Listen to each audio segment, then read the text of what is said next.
గట్టిగా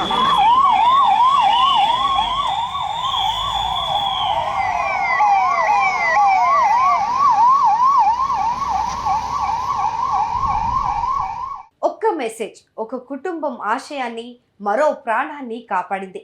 నారా లోకేష్ చొరవ ఎంతో మంది ప్రశంసలు అందుకుంది. గుంటూరులో బ్రెయిన్ డెడ్ అయిన మహిళ నుంచి సేకరించిన గుండెను తిరుపతికి తరలించడానికి మంత్రి లోకేష్ తన సొంత ఖర్చుతో ప్రత్యేక విమానం ఏర్పాటు చేసి సకాలంలో ఆసుపత్రికి చేరేలా చేశారు.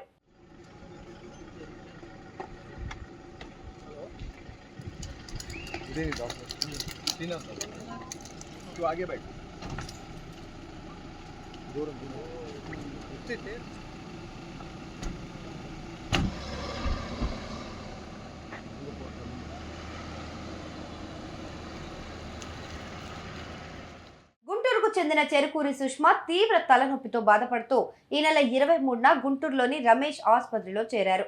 చికిత్స పొందుతూ బుధవారం బ్రెయిన్ డెడ్ అయ్యారు. జీవోత్సవంలా మారిన తమ ఇంటి వెలుగు సుష్మా మరణాన్ని సజీవం చేయడానికి కుటుంబ సభ్యులు నిర్ణయించుకున్నారు. ఆమె అవయవాలను దానం చేస్తామని రమేష్ హాస్పిటల్స్ వైద్యులకు తెలిపారు. దీంతో వైద్యులు జీవన్ దాన్ ట్రస్ట్ కు సమాచారం ఇచ్చారు. వారు సుష్మా కుటుంబ సభ్యులతో మాట్లాడి అవయవ దానానికి ఒప్పించారు. సుష్మా నుంచి సేకరించిన గుండె, కిడ్నీ, కాలేయం, ఊపిరితిత్తులను గుంటూరు, విజయవాడ, తిరుపతి, చెన్నైలలోని ఆయా ఆసుపత్రులకు జీవన్ దాన్ ట్రస్ట్ కేటాయించింది.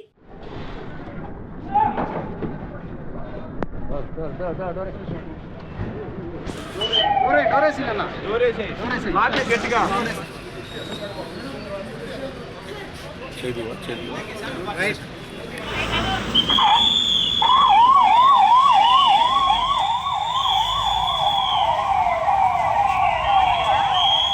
ఈ క్రమంలోనే అవయవాలు తరలించి మరికొందరికి ప్రాణదానం చేసే అవకాశం కల్పించాలని కోరుతూ మంత్రి లోకేష్ కు డాక్టర్లు మెసేజ్ పంపారు.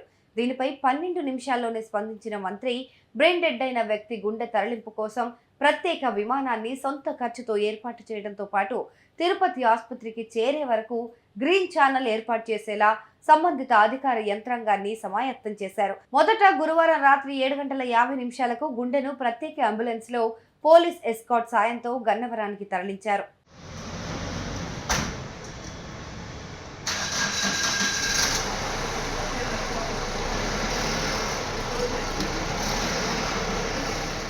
గన్నవరం నుంచి మంత్రి లోకేష్ ఏర్పాటు చేసిన ప్రత్యేక విమానంలో తిరుపతిలోని రేణుగుంట విమానాశ్రయానికి తరలించారు. ఊపిరితిత్తులను చెన్నై ఆసుపత్రికి తరలించడానికి మరో ప్రత్యేక అంబులెన్స్ లో గన్నవరం విమానాశ్రయం వరకు గ్రీన్ ఛానల్ ఏర్పాటు చేశారు. ఒక కిడ్నీ, కాలేయాన్ని రమేష్ ఆసుపత్రికి ఇవ్వగా మరో కిడ్నీని విజయవాడలోని మరో కార్పొరేట్ ఆసుపత్రికి వైద్యులు తీసుకెళ్లారు. తిరుపతిలోని ఓ ఆసుపత్రిలో చికిత్స పొందుతున్న బాధితుడిది నిరుపేద కుటుంబం అని తెలిసిన మంత్రి లోకేష్ గతంలోనే అవయవదానం ద్వారా గుండె అమర్చాలని జీవన్ దాన్ ట్రస్ట్ కు సూచించారు. సుష్మా శరీరం నుంచి గుండెను సేకరించడానికి సాయంత్రం అవ్వొచ్చని, ఆ సమయంలో తిరుపతికి విమానం లేదని తెలుసుకున్న రమేష్ ఆసుపత్రి యాజమాన్యం మంత్రి లోకేష్ కు ఈ సమాచారం అందించారు. స్పందించిన ఆయన తన పేషీ అధికారులతో మాట్లాడించి ప్రత్యేక విమానంలో తరలించడానికి ఏర్పాట్లు చేశారు.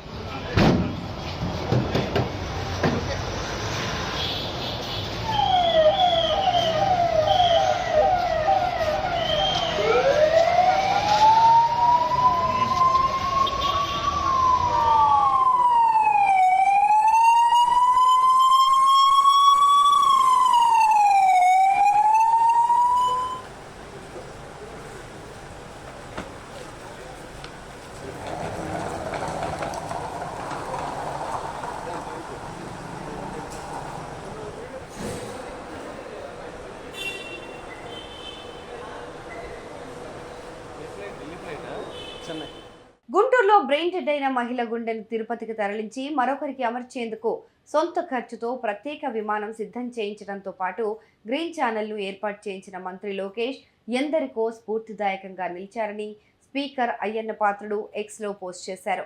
ఒక్క మెసేజ్ పై వేగంగా స్పందించి ఒకరికి ప్రాణదానం కలిగేలా చేసిన లోకేష్ కు అభినందనలు తెలిపారు.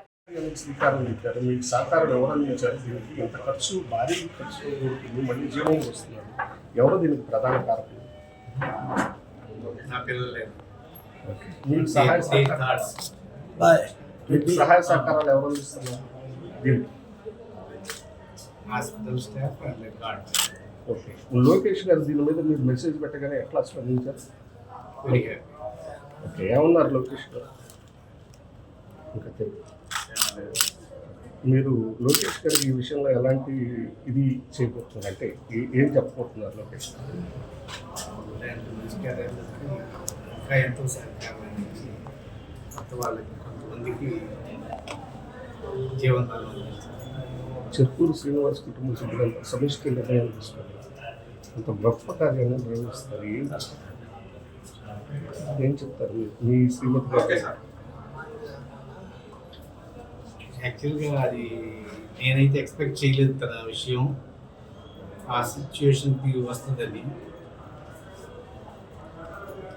Still I mean that sadness. సడన్గా ఫేస్ చేశాను ఈ సిచ్యువేషన్ అంతా.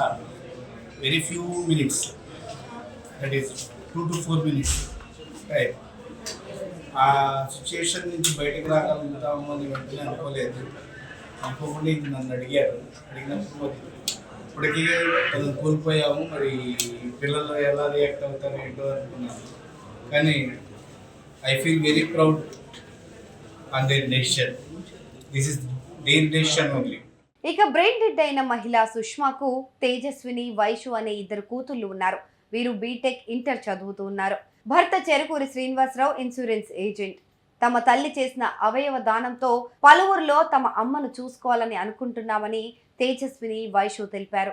తమ అమ్మ అవయవాలను గ్రీన్ ఛానల్లో తరలించడానికి మంత్రి లోకేష్ తీసుకున్న చొరవకు వారు ధన్యవాదాలు తెలిపారు. ఏంటి ఈ అవయవ దానం చేయడానికి ప్రధాన కారణం? ఈ అమ్మగారు జీవం పోస్తున్నారు, మరి ఏమంటారు? ఎవరో ఒకళ్ళైనా మమ్మీ ఆర్గన్స్ ద్వారా ఉంటారు, ఎలాగోలా మమ్మీ ఉంటారు. అమ్మగారికి ఏమైంది, ఎప్పుడు జరిగింది? సాటర్డే నైట్ కళ్ళుదిరి పడ్డారు. ఇక్కడికి వస్తే వెంటిలేటర్ పెట్టి సిటీ స్కాన్స్ అవి చేసి ఇంటర్నల్ బ్లీడింగ్ అయింది అన్నారు. నెక్స్ట్ డే సర్జరీ చేశారు. ఇలాంటి కార్యక్రమాలు చేయాలని ఆలోచన మీకు ఎందుకు వచ్చింది? స్వచ్ఛందంగా డొనేట్ చేయాలని అనుకున్నారు కదా? ఎలాగోలా మమ్మీ ఉంటారు అనేసి ఆర్గన్ డొనేషన్కి మాకు ఎప్పటి నుండో ఓకే అనే ఉంది. ఇద్దరు నాకేమైనా ఎవరికేమైనా ఫ్యామిలీ అంతా ఓకే అనుకునే ఉన్నాము. ఎప్పటి నుంచి ఛాన్స్ వచ్చింది. Why not? మీరేం చేస్తారు?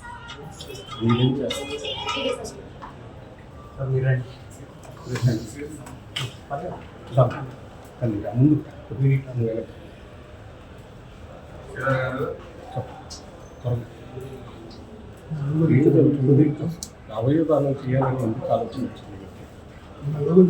నాకే కానీ మా మదర్ వల్ల వేరే వాళ్ళకి లైఫ్ వస్తుంది.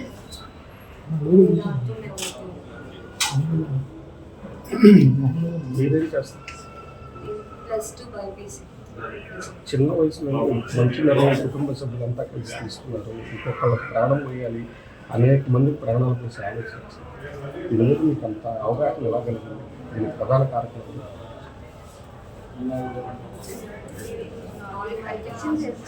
చెప్పారు. మమ్మీ సిచ్యువేషన్ కూడా తెలుసు. లోకేష్ గారు మీరు అడగంగానే స్పందించారు కదా, ఎలా ఫీల్ అవుతున్నారు? దానికైతే చాలా హ్యాపీగా ఉంది. ఫ్రాక్షన్ ఆఫ్ సెకండ్స్లో వేరే వాళ్ళకి వెళ్ళి వాళ్ళకి